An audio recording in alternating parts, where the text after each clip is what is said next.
A universal war of devastation had cut off the supply of every means of subsistence. Industry and commerce seemed to be destroyed. And why?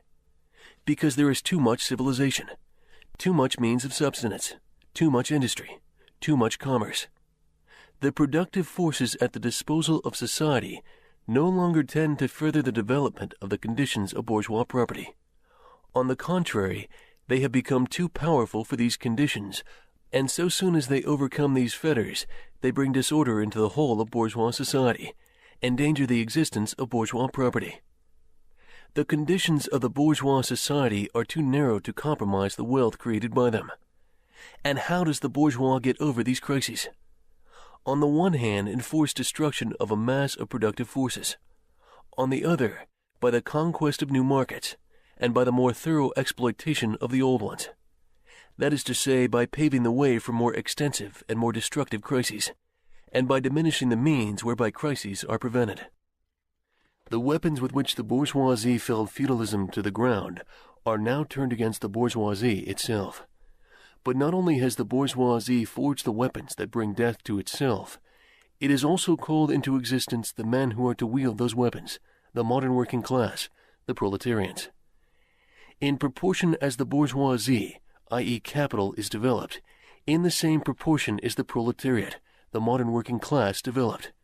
A class of laborers who live only so long as they find work, and who find work only so long as their labor increases capital.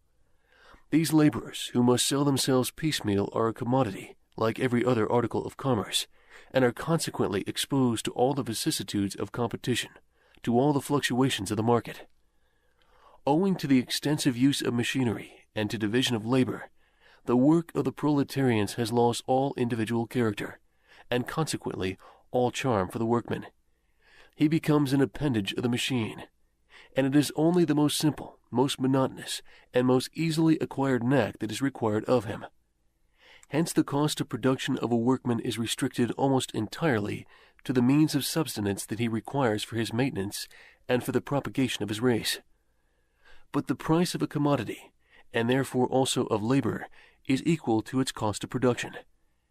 In proportion, therefore, as the repulsiveness of the work increases, the wage decreases. Nay more, in proportion as the use of machinery and division of labor increases, in the same proportion the burden of toil also increases, whether by prolongation of the working hours, by increase of the work extracted in a given time, or by increased speed of the machinery, etc. Modern industry has converted the little workshop of the patriarchal master into the great factory of the industrial capitalist. Masses of laborers, crowded into the factory, are organized like soldiers. As privates of the industrial army, they are placed under the command of a perfect hierarchy of officers and sergeants. Not only are they slaves of the bourgeois class and of the bourgeois state, they are daily and hourly enslaved by the machine, by the overlooker, and above all by the individual bourgeois manufacturer himself. The more openly this despotism proclaims gain to be its end and aim, the more petty, the more hateful, and the more embittering it is. The less the skill and exertion of strength implied in manual labor, in other words, the more modern industry becomes developed, the more is the labor of men superseded by that of women. Differences of age and sex have no longer any distinctive social validity for the working class. All are instruments of labor, more or less expensive to use, according to their age and sex. No sooner is the exploitation of the labor by the manufacturer so far at an end that he receives his wages in cash than he is set upon by the other portions of the bourgeoisie, the landlord, the shopkeeper, the pawnbroker, etc.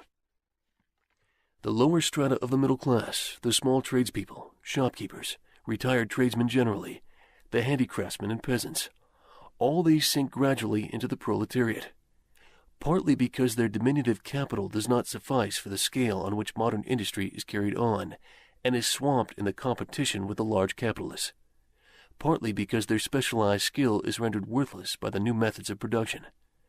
Thus the proletariat is recruited from all classes of the population. The proletariat goes through various stages of development. With its birth begins its struggle with the bourgeoisie. At first the contest is carried on by individual laborers. then by the workpeople of a factory, then by the operatives of one trade in one locality against the individual bourgeois who directly exploits them. They direct their attacks not against the bourgeois conditions of production, but against the instruments of production themselves. They destroy imported wares that compete with their labor. They smash to pieces machinery. They set factories ablaze. They seek to restore by force the vanished status of the workmen of the Middle Ages. At this stage, the laborers still form an incoherent mass scattered over the whole country and broken up by their mutual competition. If anywhere they unite to form more compact bodies, this is not yet the consequence of their own active union, but of the union of the bourgeoisie, which class, in order to attain its own political ends, is compelled to set the whole proletariat in motion, and is moreover yet for a time able to do so.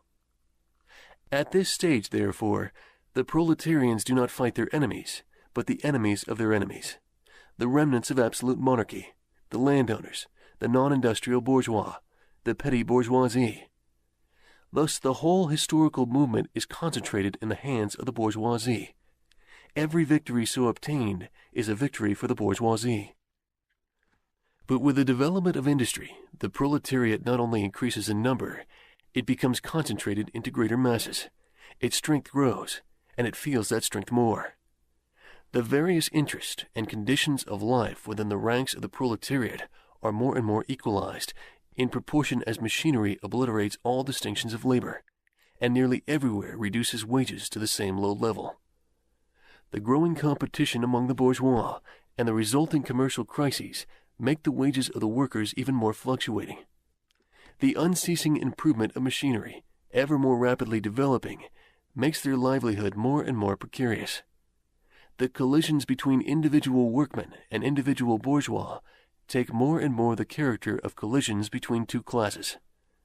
Thereupon the workers begin to form combinations, trade unions against the bourgeois. They club together in order to keep up the rate of wages. They found permanent associations in order to make provisions beforehand for these occasional revolts. Here and there the contest breaks out into riots.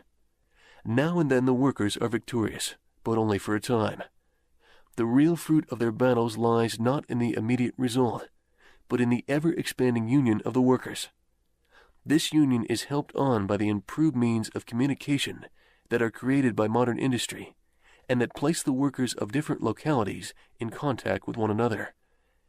It was just this contact that was needed to centralize the numerous local struggles, all of the same character, into one national struggle between classes. But every class struggle is a political struggle, and that union, to attain which the burghers of the Middle Ages with their miserable highways required centuries, the modern proletarians, thanks to railways, achieve in a few years. The organization of the proletarians into a class, and consequently into a political party, is continually being upset again by the competition between the workers themselves. But it ever rises up again, stronger, firmer, mightier. It compels legislative recognition of particular interests of the workers by taking advantage of the divisions among the bourgeoisie itself. Thus the 10 Hours Bill in England was carried. Altogether, collisions between the classes of the old society further in many ways the course of development of the proletariat. The bourgeoisie finds itself involved in a constant battle, at first with the aristocracy, later on with those portions of the bourgeoisie itself whose interests have become antagonistic to the progress of industry, at all times with the bourgeoisie of foreign countries. In all these battles, it sees itself compelled to appeal to the proletariat, to ask for its help, and thus to drag it into the political arena. The bourgeoisie itself, therefore, supplies the proletariat with its own instruments of political and general education. In other words, it furnishes the proletariat with weapons for fighting the bourgeoisie. Further, as we have already seen, entire sections of the ruling classes are, by the advance of industry, precipitated into the proletariat, or are at least threatened in their conditions of existence.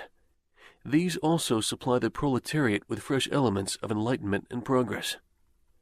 Finally, in times when the class struggle nears the decisive hour, the process of dissolution going on within the ruling class, in fact within the whole range of society, assumes such a violent, glaring character that a small section of the ruling class cuts itself adrift and joins the revolutionary class, the class that holds the future in its hands. Just as therefore, at an earlier period, a section of the nobility went over to the bourgeoisie, so now a portion of the bourgeoisie goes over to the proletariat, and in particular, a portion of the bourgeois ideologists who have raised themselves to the level of comprehending theoretically the historical movement as a whole. Of all the classes that stand face to face with the bourgeoisie today, the proletariat alone is a revolutionary class. The other classes decay and finally disappear in the face of modern industry. The proletariat is its special and essential product. The lower middle class, the small manufacturer, the shopkeeper, the artisan, the peasant, all these fight against the bourgeoisie to save from extinction their existence as fractions of the middle class. They are therefore not revolutionary, but conservative. Nay, more, they are reactionary, for they try to roll back the wheel of history. If by chance they are revolutionary, they are so only in view of their impending transfer into the proletariat. They thus defend not their present, but their future interest. They desert their own standpoint to place themselves at that of the proletariat. The dangerous class, the social scum, that passively rotting mass thrown off by the lowest layer of old society, may here and there be swept into the movement by a proletarian revolution. Its conditions of life, however, prepare it far more for the part of a bribed tool of reactionary intrigue. In the conditions of the proletariat, those of old society at large are already virtually swamped. The proletarian is without property. His relation to his wife and children has no longer anything in common with the bourgeois family relations.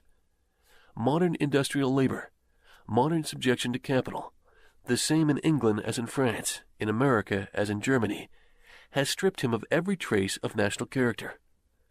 Law, morality, religion are to him so many bourgeois prejudices, behind which lurk in ambush just as many bourgeois interests. All the preceding classes that got the upper hand sought to fortify their already acquired status by subjecting society at large to their conditions of appropriation. The proletarians cannot become masters of the productive forces of society except by abolishing their own previous mode of appropriation, and thereby also every other previous mode of appropriation. They have nothing of their own to secure and to fortify. Their mission is to destroy all previous securities for and insurances of individual property. All previous historical movements were movements of minorities or in the interests of minorities. The proletarian movement is the self-conscious, independent movement of the immense majority in the interests of the immense majority. The proletariat, the lowest stratum of our present society, cannot stir, cannot raise itself up, without the whole superincumbent strata of official society being sprung into the air. Though not in substance, yet in form, the struggle of the proletariat with the bourgeoisie is at first a national struggle. The proletariat of each country must, of course, first of all settle matters with its own bourgeoisie.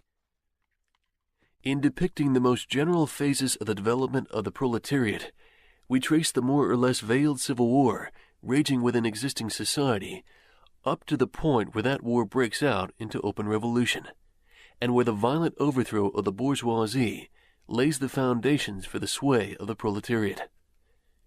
Hitherto every form of society has been based, as we have already seen, on the antagonism of oppressing and oppressed classes. But in order to oppress a class, certain conditions must be assured to it under which it can at least continue its slavish existence. The serf, in the period of serfdom, raised himself to membership in the commune, just as the petty bourgeois, under the yoke of feudal absolutism, managed to develop into a bourgeois. The modern laborer, on the contrary, instead of rising with the progress of industry, sinks deeper and deeper below the conditions of existence of his own class. He becomes a pauper, and pauperism develops more rapidly than population and wealth. And here it becomes evident that the bourgeoisie is unfit any longer to be the ruling class in society, and to impose its conditions of existence. But not only has the bourgeoisie forged the weapons that bring death to itself, it has also called into existence the men who are to wield those weapons, the modern working class, the proletarians. In proportion as the bourgeoisie, i.e. capital, is developed, in the same proportion is the more thorough exploitation of the old ones. That is to say, by paving the way for more extensive and more destructive crises, and by diminishing the means whereby crises are prevented. The weapons with which the bourgeoisie felled feudalism to the ground are now turned against the bourgeoisie itself. Property. The conditions of the bourgeois society are too narrow to compromise the wealth created by them. And how does the bourgeois get over these crises?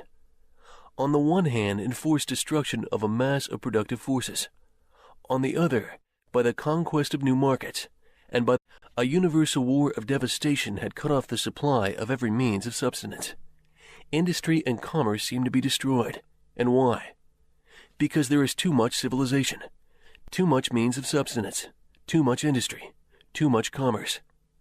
The productive forces at the disposal of society no longer tend to further the development of the conditions of bourgeois property. On the contrary, they have become too powerful for these conditions, and so soon as they overcome these fetters, they bring disorder into the whole of bourgeois society, endanger the existence of bourgeois property.